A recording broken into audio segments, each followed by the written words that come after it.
Hi, Cancer. Welcome to your early July 2022 general tarot reading. Let me take this out.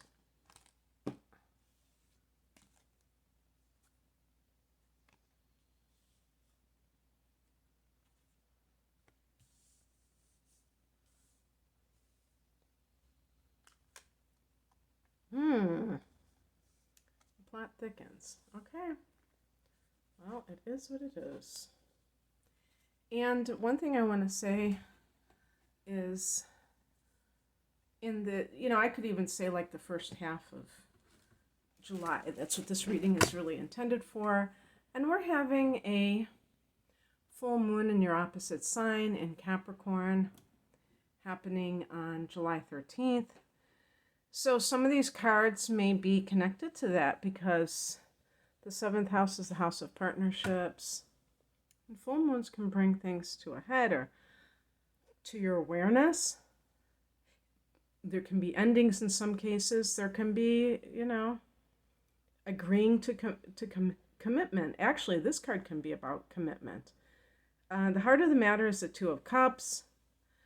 This has different meanings. It can mean commitment. It can mean forgiveness. It can mean, what's the other one? Reuniting with someone from before, from the past. For Cancer, a lot of times you might feel like you're trying to get somebody to commit to you. You might be in that position where you're trying to get somebody to commit to you. And the way that I look at it is that if you have to try, you don't want to ever coerce people into doing something. You want them to want to do it, right? I mean, it may feel like you're trying to get whatever your goal is. If your goal is to get married or to have a partner, for starting a family or something like that, you really feel like you need that other person in your life. But along with that comes the issue of whether or not that person is on board. And so it has to be a two-way street. In the past position, we have the World card. This is a card of endings.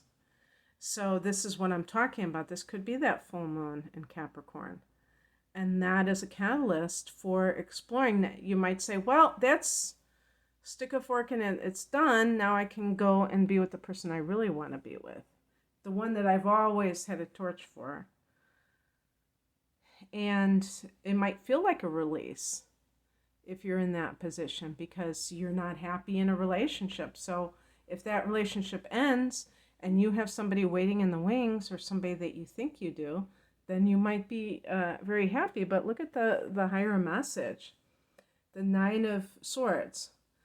There are different interpretations. One can be that you can never be sure what another person is going to do. So if you stake your happiness in a certain relationship scenario, it might not turn out the way that you planned. You might leave your partner if let's say you're having an affair or you're involved with someone who is, I would say you would be involved with someone though, because I don't know though, but sometimes people are involved with somebody who didn't bother to tell them that they were already in a relationship. So they're waiting for this other person to leave that relationship.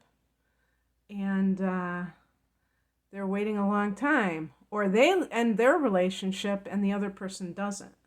So it's like kind of a bait and switch situation. Maybe they called your bluff and they thought, oh, she'll never leave her partner, so I can just keep, stringing her along. And then you actually do end it and they don't. And you're like, oh, wow. So now I have nobody. First I had 2 people, now I have 0 people. But the thing is, it's like there's a saying, wherever you, the name of a book was called Wherever You Go, There You Are. It's really like the outer scenarios are not as important as your inner peace. So counting on relationship to do it for you is very illusory, because it's an inside job. And speaking of illusory, what crosses you is the high priestess. Now, in terms of another person, I feel like they may be deceptive. They may have some things that they're not telling you, some convenient omissions that they are leaving out of their conversations to you. So you're kind of going on half truths. And that's not a good way to go, because obviously if you don't know the full story, you may fall into the trap of taking action with somebody who's not being straight with you. Also, you might be discarding your own higher self, your own spiritual guidance, because you want something really badly. And that could lead to anxiety too, like the Nine of Swords. Because your guidance is there to help you. And sometimes it may be telling you things that you don't want to hear, but it's for your highest good. And that's the problem. It's like you might ignore anything that doesn't center around being with a certain person.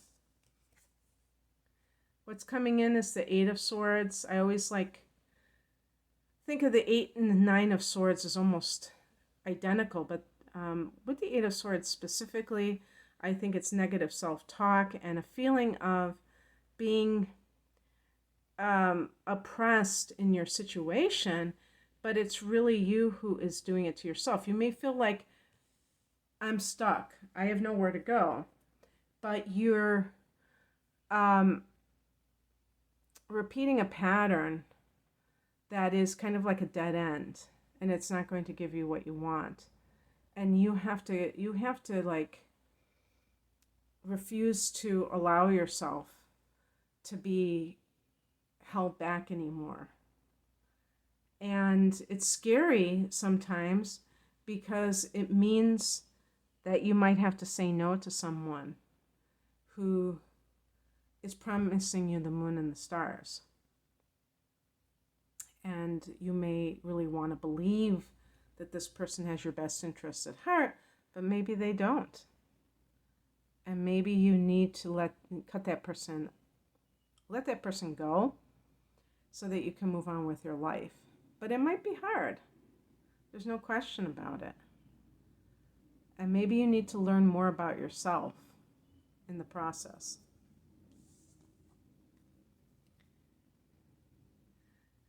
The outcome, the Eight of Cups, leaving what no longer serves you. This can be a spiritual quest of sorts. Now,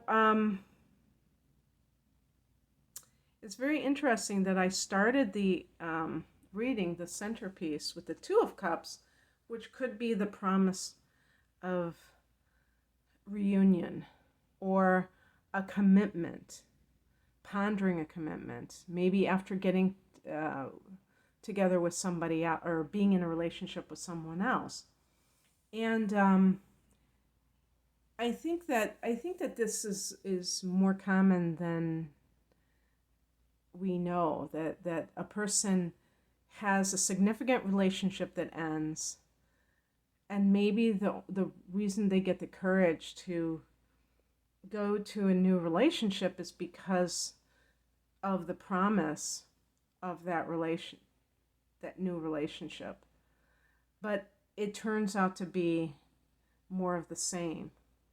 And the Nine of Swords can be that anxiety that comes when the illusion that you have of something doesn't pan out, or the fantasy doesn't pan out. And really, when things like that happen, it's because you're trying to take refuge in this false relationship.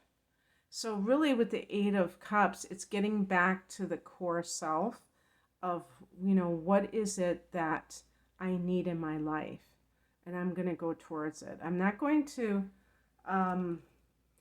be an escapist where I'm just looking to get out of my misery. I want to leave, with the World card, I want to end something that isn't good for me, but I don't want to start something else that isn't good for me. It's not just about ending something bad, it's about not starting something else that's bad. So anyway, that's what I have for you. And it's like a spiritual quest, really. That's what I have for you, Cancer. I hope that this resonated. If you would like a private reading, the link is below. Take care. Bye.